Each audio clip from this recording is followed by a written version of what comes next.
Hello my friends, I welcome you all to my YouTube channel Cosmic Course. In today's video, I'm going to show you how you can build this circuit onto the EasyEDA Pro software in the Ubuntu OS system. Okay, so you can see that here is the timer IC and here is the driver circuit, and there are some diodes and capacitors arranged in such way so that it can produce some output voltage. The circuit as a whole takes input in the range of 5 volt to 18 volt and outputs the voltage and the output voltage is in the range of 7.5 volt to 35 volt. Okay, so you can see that our input voltage is lesser than the output voltage, so we can say that this circuit is actually a boost converter. Okay, and all of this is done at the output current of 60 milliampere. Okay, so you can see that in the EasyEDA Pro software I have already built the schematic file.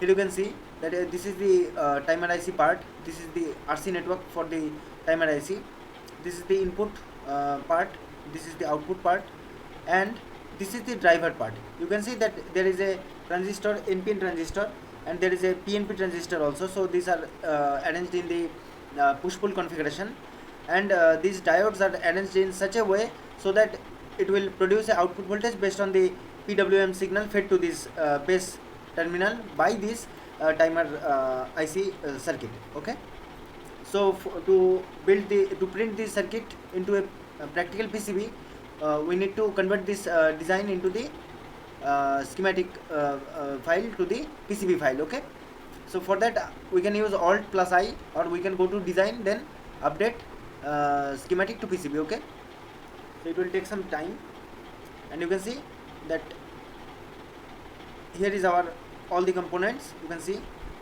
and there are the designations.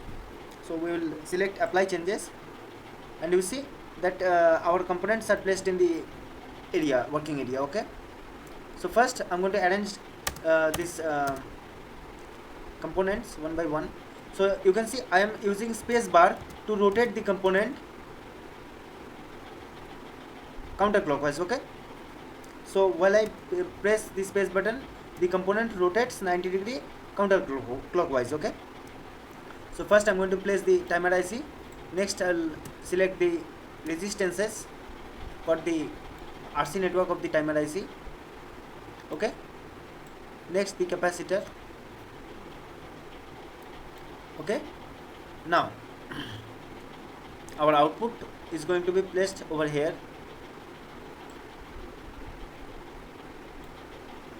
This resistance goes to here, and these are the input rail to rail decoupling capacitors, so they need to be placed adjacent to the input. Okay, next we need the transistors.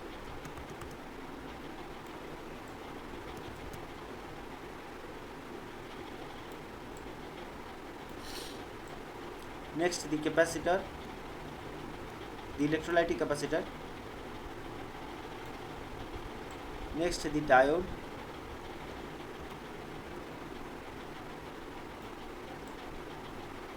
another diode,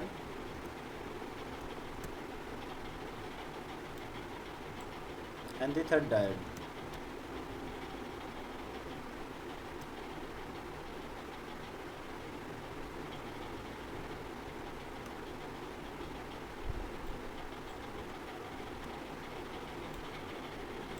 Next this electrolytic capacitor,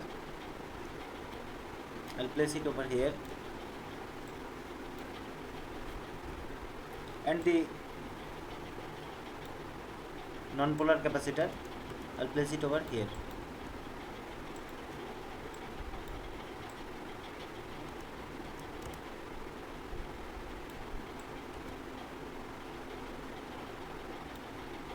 Okay, so I think I'm almost done. This is the tricky part actually, so you have to be very patient as always, and you have to place all the components rationally so that the routing becomes easier. Okay,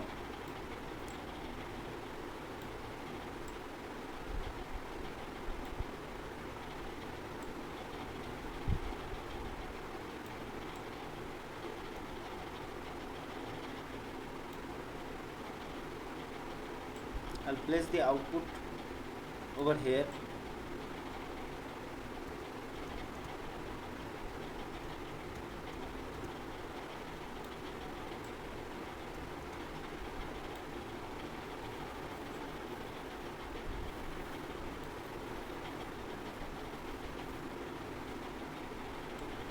So I'll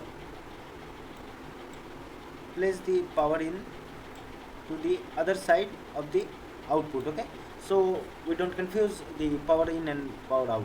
Okay,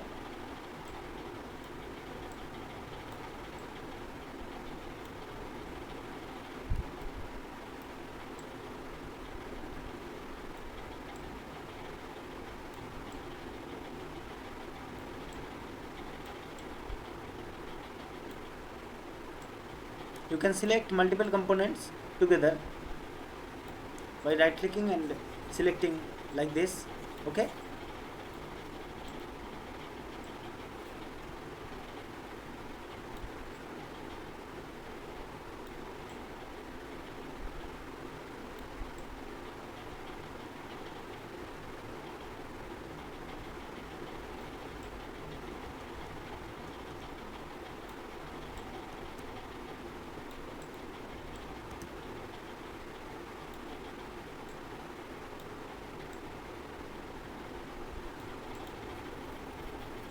now I'm going to go to the layer option here, and I'm going to select the board outline layer. Here I can draw the board outline.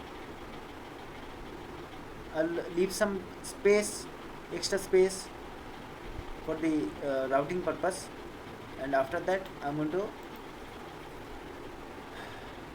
am ready to route the board. Okay, so this is our board outline. You can squeeze it if you want a bit. Yeah, okay,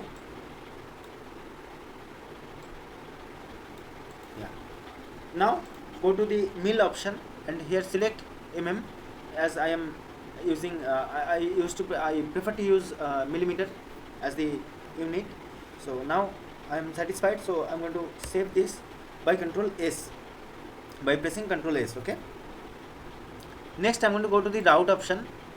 Here I'll select auto routing, as I want this board to be a single layer and bottom side PCB through hole PCB.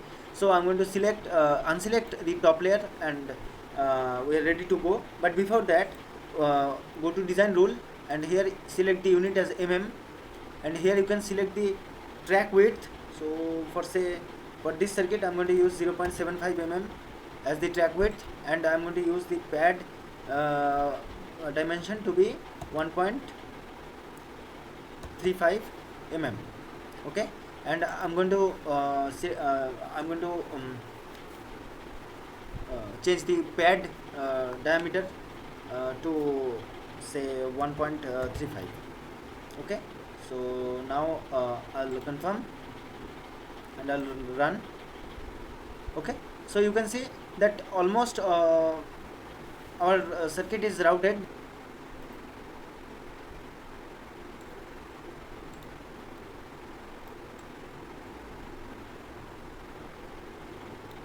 Okay, so I'm done. Okay, now so after all the effort, it is done.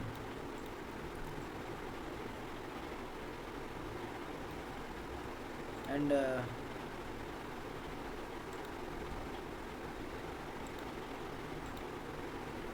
is another connection which needs to be connected together.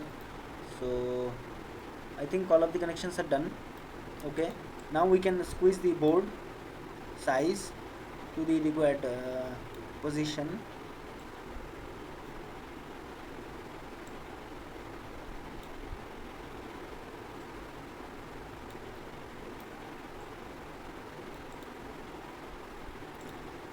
Okay,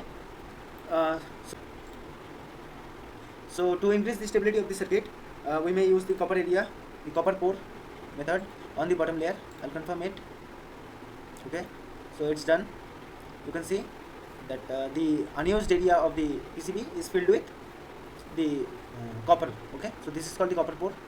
Now I'm going to save it, and let's look at the 3D model of the PCB.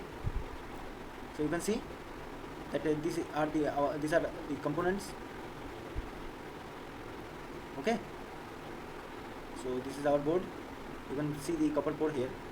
Okay, next, so our PCB file is done. Now we have to go to the file. Next, export. Next, I'll select PDF/image.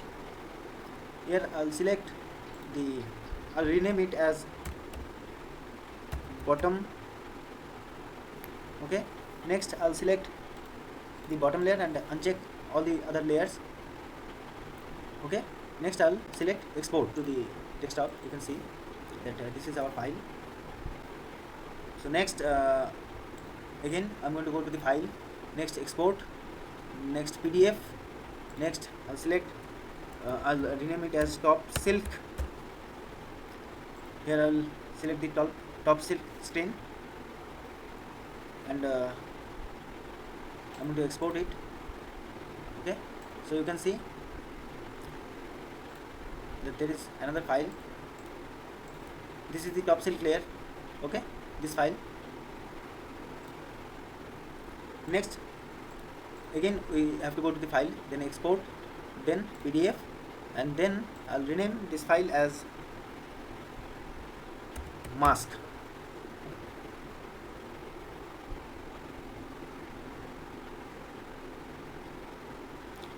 So I'll select the bottom solder mask layer here, and I'm going to select the white on black. We have to select the white on black for the bottom solder mask layer, and I'll select export. Next, I'll save, and you can see that there is a mask.pdf file which is generated. Okay, so these are the 3 files which is needed to fabricate any PCB. Okay, so this is the bottom layer, this is the top silk layer, and this is the bottom solder mask. Okay, so this concludes today's video, and I hope you have learned something new. So thank you, goodbye.